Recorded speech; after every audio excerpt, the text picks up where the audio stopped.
এই এসিটার সমস্যা হলো এসিতে সঠিকভাবে ঠান্ডা হচ্ছে না।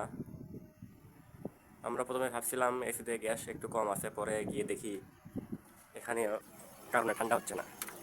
দেখেন এখানে আমরা লিক টেস্ট করলাম, লিক কোনো জায়গায় লিক পাইনি। পরবর্তীতে দেখা গেছে এখানে জয়েন্টের ইনডোরের জয়েন্টের এখানে পাইপ চেকানো আছে। এই তো দেখেন, মূলত এই কারণে সঠিকভাবে ঠান্ডা হয়নি এসিটা। এখানে চেকে দেওয়ার কারণে গ্যাস সঠিকভাবে বারবার হয়নি, এই কারণে ঠান্ডাটা সঠিকভাবে হয়নি। এটা ডেটনের একটা এসি, ডিসি ইনভার্টার, হায়ার কোম্পানির।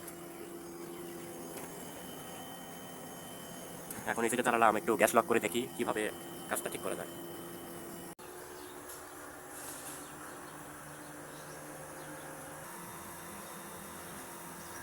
এসিটার গ্যাস লক করা হচ্ছে।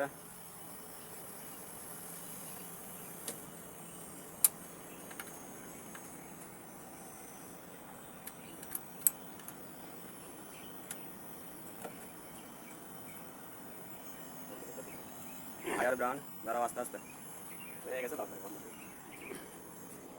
দেখেন জিরোর নিচে চলে যাচ্ছে গ্যাস প্রেশার।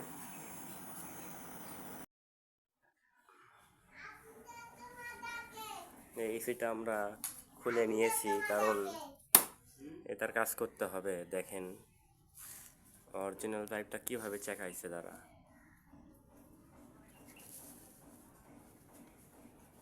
এটা কেটে দিয়ে এখানে ভালো একটা পাইপ ঝালাই করে লাগাতে হবে।